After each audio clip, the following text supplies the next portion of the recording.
Welcome to the lair of the Batty Boffin. Hi there Batty fans, time for a little bit more speed, distance and time with the Batty Boffin. Now in this video we're not going to be doing any calculations like we have done in earlier ones and calculate the speed given the time or the acceleration with your velocities, this, that. We're not doing any of that. We're looking at some things called distance time graphs. In other videos we'll be looking at velocity time graphs or speed time graphs, so if you want those check out another video, but these ones are distance time graphs. Here's a distance time graph. It has time along the bottom in seconds here. Time is always along the bottom, no matter what kind of graph you're doing. If you've got time, it goes along the bottom. Distance goes up the side, and there I've got mine measured in metres, going from 0 up to 50 metres. And this is describing a journey that somebody's doing. They're kind of walking somewhere, kind of thing. And what this means is, let's just take the individual bits.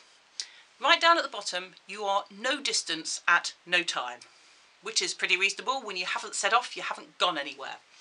And then as we go up part A, the distance gets further, so that means you're going further away as the time increases. Yeah, that sounds pretty reasonable.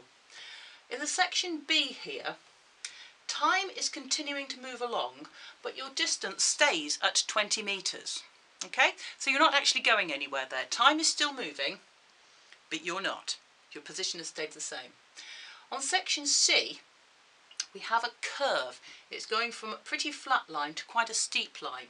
And on section D, it's quite steep, about the same steepness as A really. So that means that as time goes along, your distance increases. So on D, you're moving.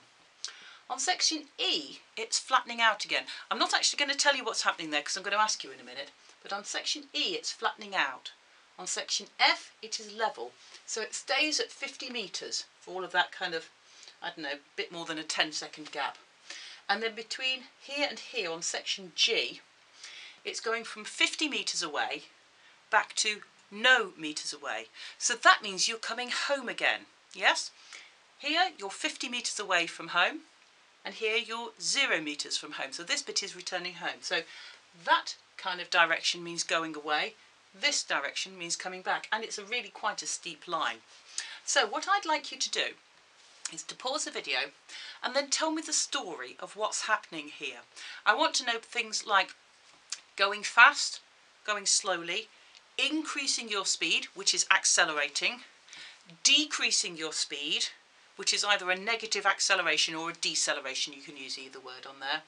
Steady speed, stopped, going one way, going the other way, all those kind of things. So have a think about that while you pause the video, and then we'll talk about it when we get back.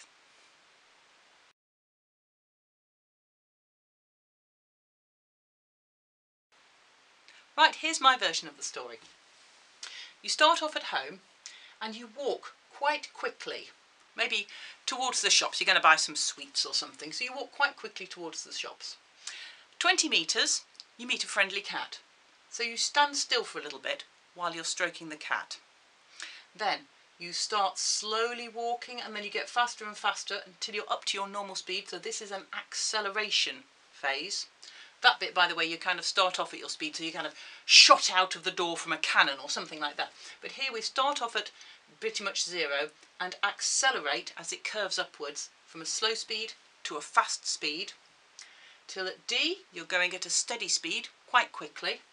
As you get near the shops, you start getting a bit tired because maybe you've been walking a bit fast, and you decelerate. Steep lines are going fast because the distance changes quickly in the time.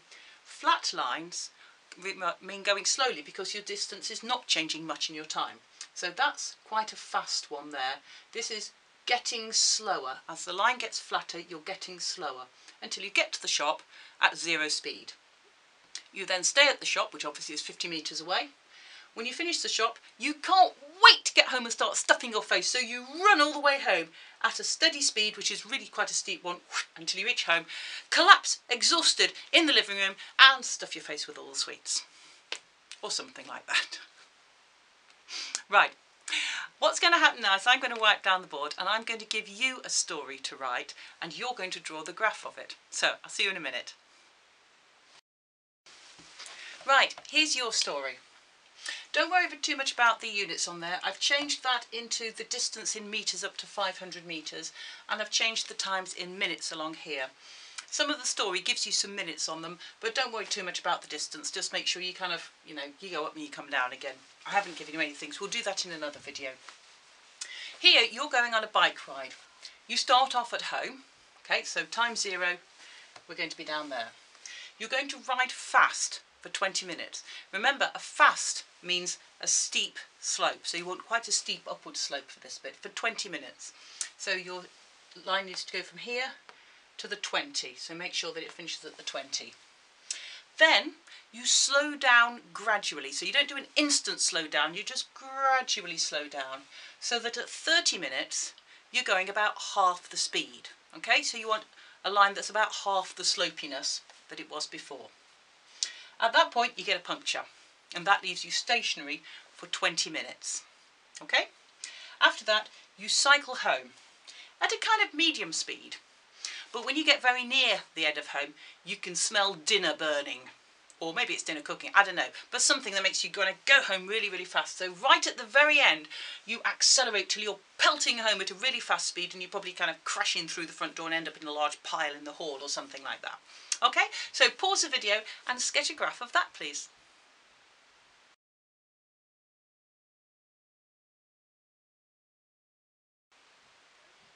Right, it should look something like this. We start off at home and ride fast for 20 minutes. That's at a steady speed, so I'm going to have mine, I don't know, up to about there perhaps. We want a straight line for that. A steady speed is a straight line.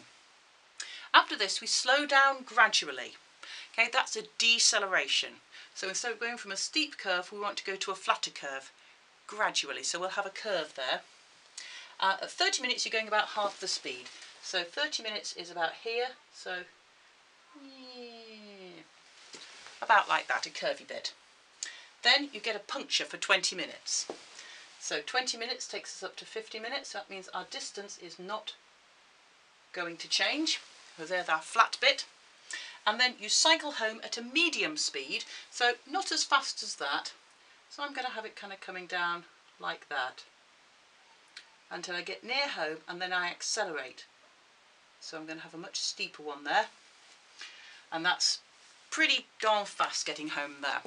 So your graph should look something like that. It doesn't have to look exactly the same, but we need to have steep bits and not so steep bits, a flat bit, and that curvy bit there for the deceleration.